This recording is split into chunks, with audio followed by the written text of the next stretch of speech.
Lawyer, you're on the clock. So, Phil, first one I want to chat about, we'll chat about it briefly, is that yesterday the the U.S. Senate, passed a bill that rejects the National Labor Relations Board's joint employer rule.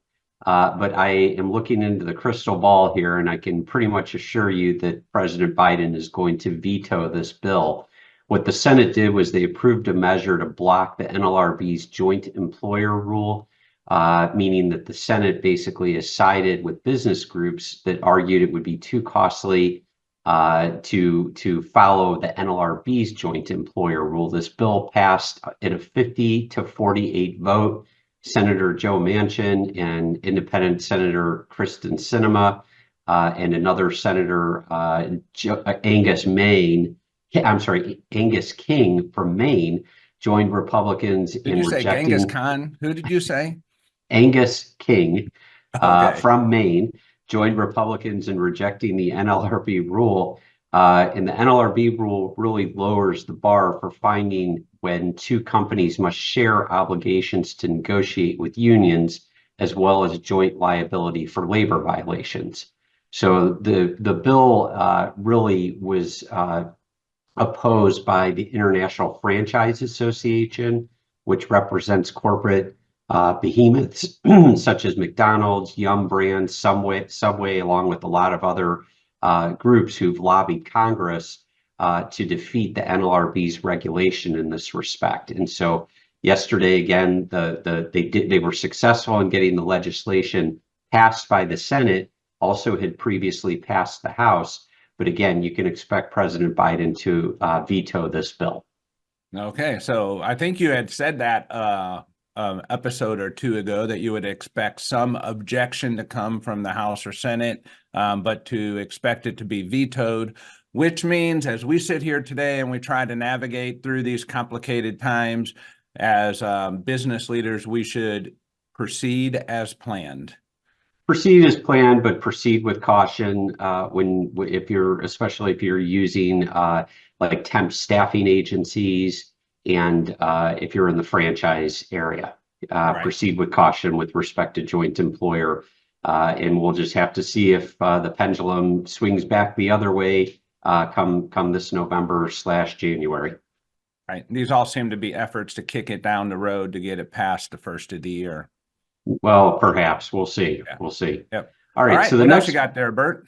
Yeah, next one I want to talk about. This one's really interesting. The EEOC is attempting to intervene in a lawsuit that's been brought out in California in federal court out there by a Black job seeker who filed suit claiming that a software company's algorithms are biased and screens out applicants. And, the software company in this one, it's really interesting. It's a company called Workday. And all they do. We may have heard of them. That's right. Yeah. All they do is they supply software to other companies that screen applications and then basically makes a decision whether the applicant's skills and background match the position that the company is seeking to fill. So Workday is basically a separate entity from the companies that are using its software. And so they filed a motion. What you're saying is that the company really determines the questions or screening protocol, not the software company. Well, the company had previously sought to dismiss the lawsuit. Now, this particular applicant said he had applied to hundreds of jobs through the company's screening software, and all of his applications were rejected because he's Black, over 40, and has depression and anxiety. The company, in response, has argued that it's merely a human resources provider and not an employer, and that its customers ultimately choose who's a good fit for the roles that they're seeking to fill. So that's exactly right, Phil. Yeah. And so the EEOC, again, just this week is trying to intervene in that lawsuit. And they're saying that the processes of screening and referring candidates, which Workday's software does for its clients, are acts that an employment agency takes on. So they're arguing that that Workday's software essentially makes Workday an employment agency. So really an interesting case to keep your eyes on. We know that the EEOC is definitely trying to go after artificial intelligence in cases, and so they're looking to intervene in this case, and we'll have to keep our eyes on that one. Yeah, having worked with Workday myself personally, and many other platforms like that one, I just don't think of them as an employment agency. I mean, I think of them as a software company that provides tools and aids to organizations, but we design those questions ourselves most of the time, and we determine, what is acceptable and not acceptable answers. So it is really done by the human, not the software, but quite interesting. I do want to keep eye on that one. Thanks. Wouldn't for that be in sharing the that. terms and conditions? I mean, should they have that in the terms and conditions? Who As far knows? as, if you're using certainly the software, you're responsible. Certainly they should have it in there, but whether that would keep them from being considered an employment agency or not, I don't think that would affect the issue, Nick. But I do think, I don't think the EEOC is going to be successful in this effort to hold them accountable as an employment agency. I think they're stretching a little bit because they are trying to find these cases in which to insert themselves. I think they probably picked the wrong case, but we definitely want to keep our eye on it. Very good. Anything else, Burt? Yeah, one more I want to talk about, and I'm by no means an expert on it, and no one's an expert on it right now because it's so new. But there's a bill being floated. We often talk about things kind of start on the coast, the West Coast, the Republic of California, and maybe up in New York and up east, and then kind of start to spread across the United States. Usually Illinois picks up on things pretty quickly, being the mid-coast. And there's a new bill being floated out in California, and it's just in its very, very initial draft stages right now. But I do want to mention it because I want people to kind of keep an eye on this as well. There's a bill out in California that's being called the nation's first, quote unquote, right to disconnect bill. And so last week, the California State Assembly basically referred this bill to the full California State Assembly Committee on Labor and Employment, and basically would give employees the right to disconnect outside work hours.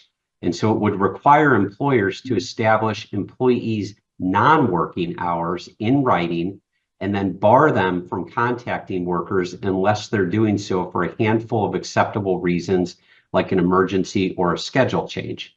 So basically what this is going after, Phil, is, kind of our always on mentality that people have these days, where we're constantly checking our cell phones after hours to see if anything's going on at work, if there's anything that we need. What's that, Burt? I was checking my cell phone here. Yeah, exactly, Phil. You deserve the right to disconnect.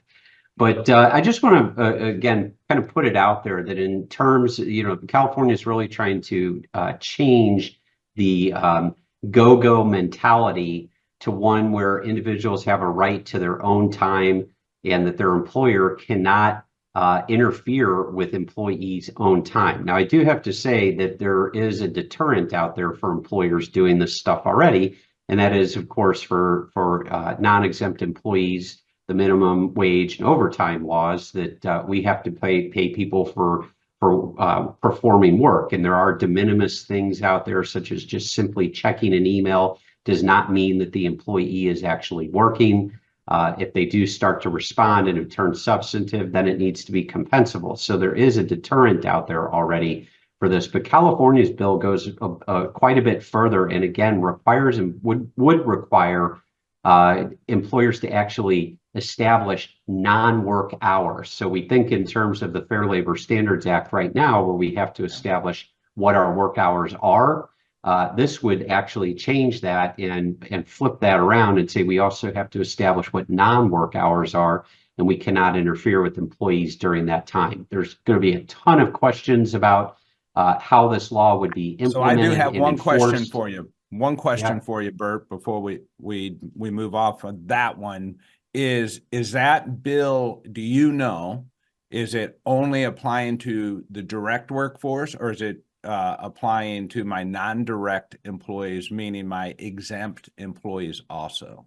Yeah, so that's a big question right now, whether it applies to exempt employees or not, and further refinement of this bill is going to happen before it actually gets passed by the California legislature, if it ever gets passed. But I do want to, again, just mention the fact that this is being debated out in California, and we'll have to see if other states pick up on this type of legislation. All right. Well, we're hearing it first right here from Burt Garland, Ogletree Deacons. All right. Thank you, Burt. That's going to be an interesting one to follow. I know I do not communicate with my employees during off hours, weekends, holidays, very much at all, and just in an effort to maintain that work-life balance for them.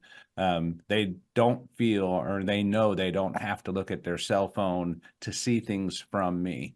And they don't get credit from me for sending me stuff off hours or things like that as well. Just something we've always tried to have a little bit of balance in here at AIM. Thank you once again for tuning in to This Week at Work. If you enjoy the show, please share it with your colleagues. Forward our invites. Share the link aimea.org/thisweekatwork, or follow or subscribe wherever you get your news and entertainment, like LinkedIn, YouTube, Spotify, Apple Podcasts. We're everywhere you are. And you can be part of the show. Send your questions and comments anytime to info@thisweek.work.